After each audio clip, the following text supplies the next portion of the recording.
Avant de plonger dans cette histoire incroyable, pensez à vous abonner à la chaîne et à activer la cloche. Ici, chaque récit a quelque chose à dire, et vous ne voudrez pas en manquer un seul. Ils ont tenté d'humilier l'étudiant, sans savoir qu'il était un génie des mathématiques.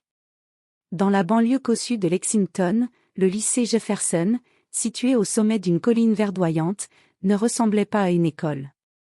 C'était une forteresse intellectuelle, avec ses bâtiments de pierre calcaire, son horloge centenaire, ses statues d'anciens lauréats et ses couloirs tapissés de portraits d'élèves partis à Harvard, Yale ou MIT.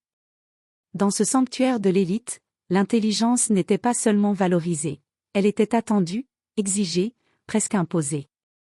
Chaque matin, les élèves descendaient de voitures de luxe, déposées par des chauffeurs. Leurs mères sirotaient des cafés bio en discutant d'universités privées, tandis que leurs pères occupaient des postes à la NASA, chez Google ou dans des hedge funds de Boston. À Jefferson, tout était compétitif. Les clubs débattaient avec les universités. Les bulletins scolaires étaient affichés anonymement, mais tout le monde savait à qui correspondait chaque rang. L'administration tenait des dossiers ultra détaillés, quotient intellectuel, tests d'aptitude, patrimoine parental, vitesse de lecture, score SAT estimé à 15 ans. Dans ce monde codifié, la moindre différence devenait une faiblesse. C'est dans ce décor froid et impeccablement huilé qu'apparut, à la mi-octobre, un visage inconnu. Nathan Cole, 17 ans, mince, discret, les yeux souvent baissés.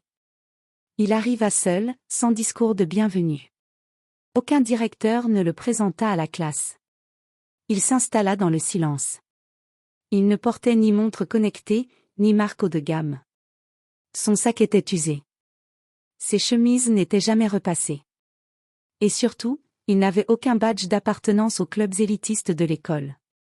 Son père tenait un petit garage dans le quartier ouvrier de Lowell. Sa mère enchaînait les gardes à l'hôpital municipal. Ils avaient fait des sacrifices immenses pour qu'il obtienne une bourse partielle. Et Nathan, conscient de ce poids, ne disait rien. Il observait. Il gribouillait. Toujours seul. Ses cahiers, couverts d'équations et de schémas étranges, ressemblaient à des carnets de laboratoire. Mais personne ne les regardait. On le prenait pour un original. Un marginal. Les élèves le surnommèrent très vite le muet du fond. Certains y voyaient une bizarrerie. D'autres, un danger pour leur réputation scolaire. Connor Blake, fils du célèbre physicien Dr. Randall Blake, chercheur invité à Caltech, dominait socialement la classe comme un capitaine domine un navire. Il avait l'intelligence arrogante de ceux à qui tout a été transmis. Il ne supportait pas l'ombre, encore moins l'incompréhensible. Un matin, alors que Nathan ramassait un livre tombé de son sac, Connor lança à haute voix. « Tu t'es trompé d'école, mon gars. L'atelier mécanique, c'est 2 rues plus bas. » Rire autour. Nathan ne répondit pas. Il ramassa calmement son livre. Ce silence, loin d'apaiser, alimenta le feu. Mais ce fut pire, du côté des enseignants. Monsieur Robert Thomson, professeur titulaire en mathématiques avancées, était un monument du lycée. Chauve, strict, toujours vêtu d'un costume 3 pièces sombre, il enseignait avec la rigueur d'un adjudant de marine. Thomson n'aimait pas les surprises. Il croyait à l'ordre, à la hiérarchie, au mérite prouvé par pédigré.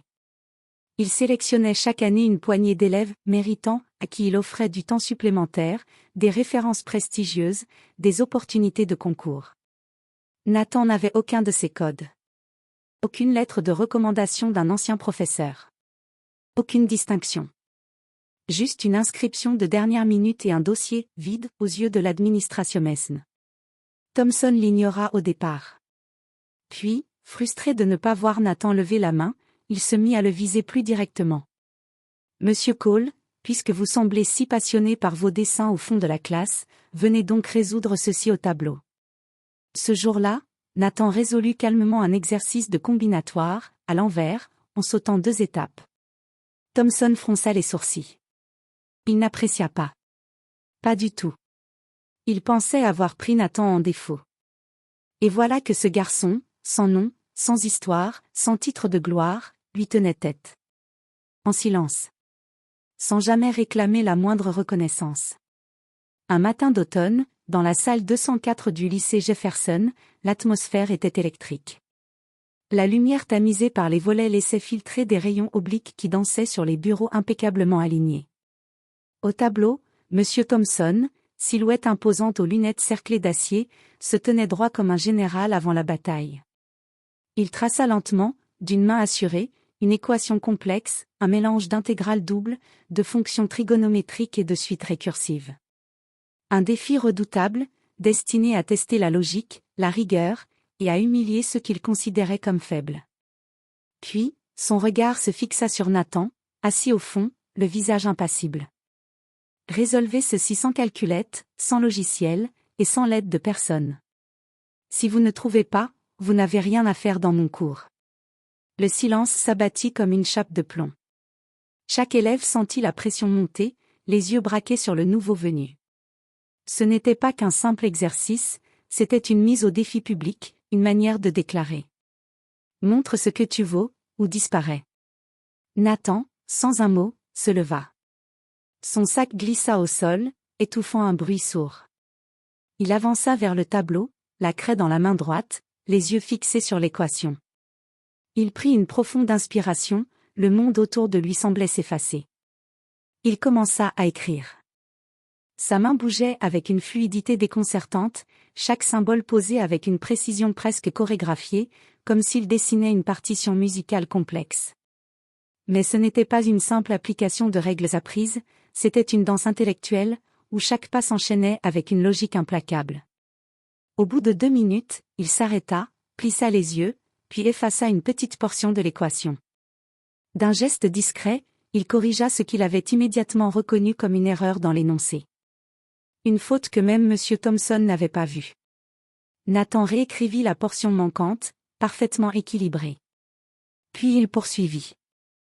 Il déroula méthodiquement la solution, expliquant mentalement chaque étape, reliant les intégrales aux fonctions, simplifiant les suites, transformant un problème ardu en un chemin clair. 3 minutes s'étaient écoulées. Le tableau était maintenant couvert d'une écriture claire, harmonieuse, sans la moindre faute. Nathan posa la craie.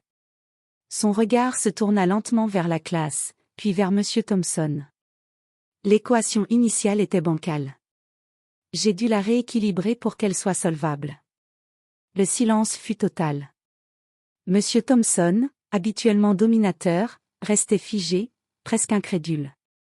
Son visage, d'ordinaire impassible, trahissait une émotion qu'il n'avait pas envie d'admettre, la surprise, l'humiliation. Dans ses yeux, une lueur de respect naissant se mêlait à un mélange d'amertume et de confusion. Il ne répondit pas.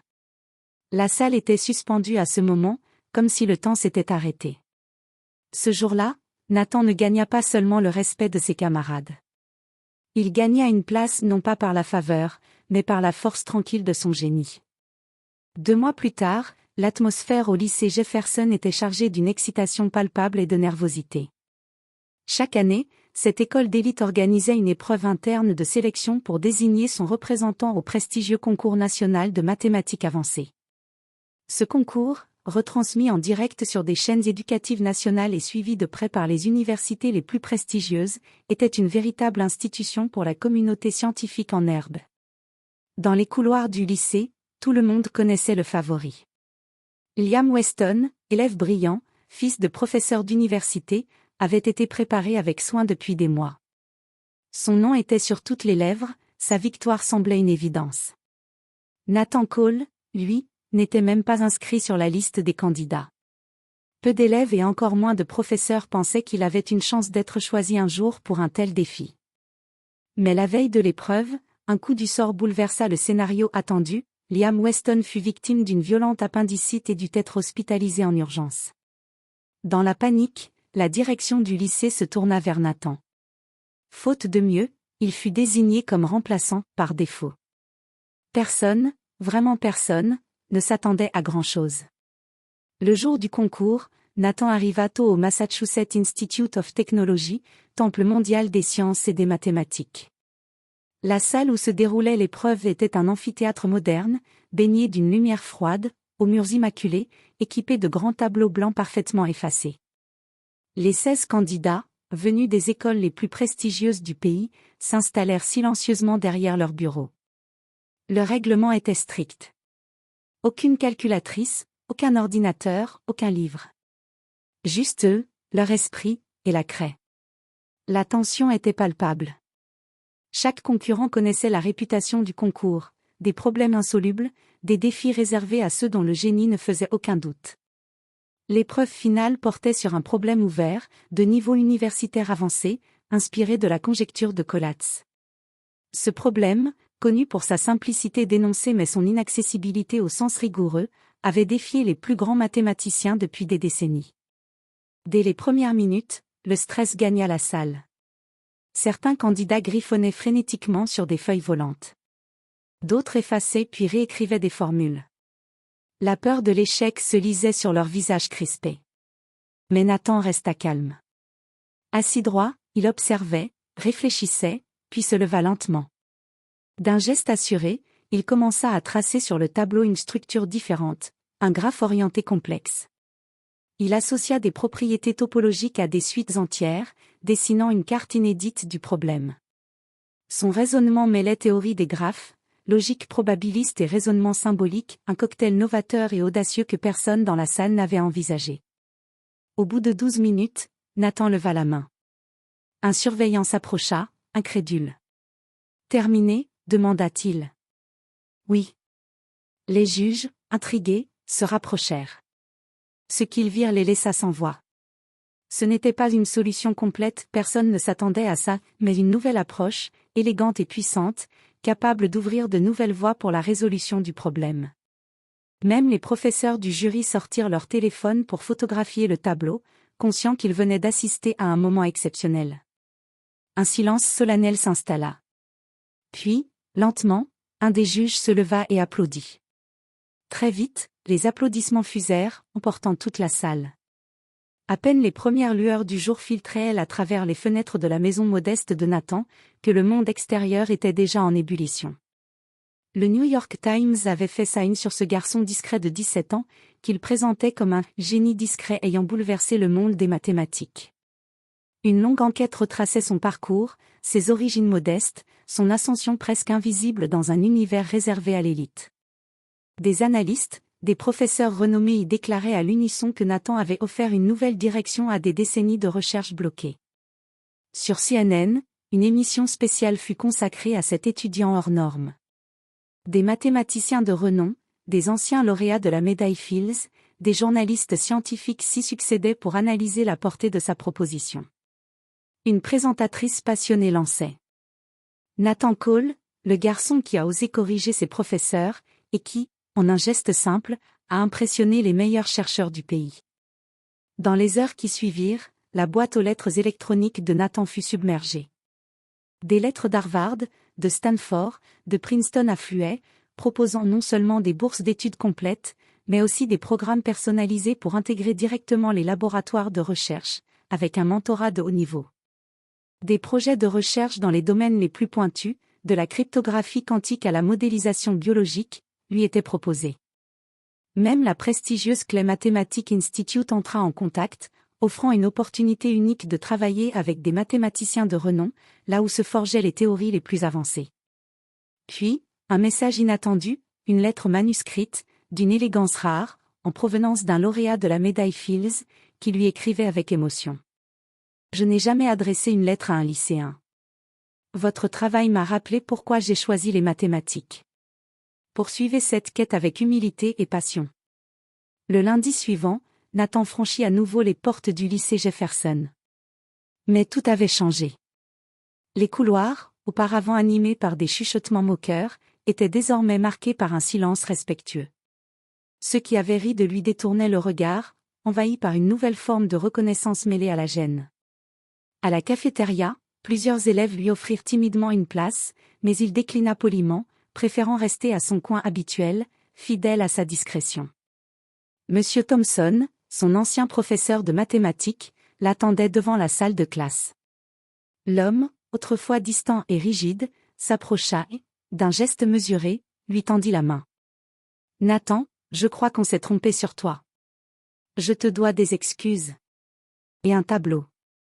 Puis, d'un geste symbolique, il effaça l'ardoise noire, à la craie blanche, écrivit.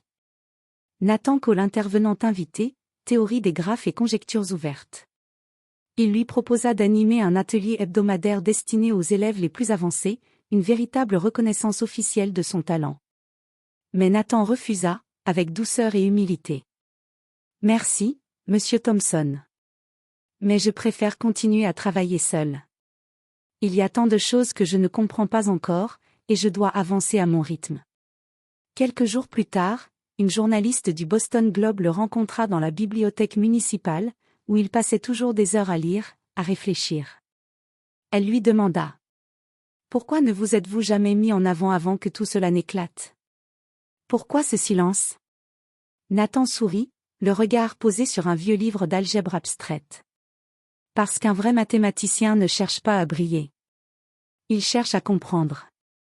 Ce moment fut repris et partagé des milliers de fois sur les réseaux sociaux, inspirant des jeunes du monde entier à valoriser l'humilité et la passion dans la quête du savoir. À seulement 21 ans, alors qu'il venait à peine de quitter les bancs de l'université, Nathan Cole faisait une entrée fracassante dans le monde scientifique. Après des années de travail solitaire, de nuits blanches passées à scruter les modèles mathématiques et biologiques, il publia une théorie révolutionnaire, unissant des concepts abstraits des mathématiques à la complexité du vivant.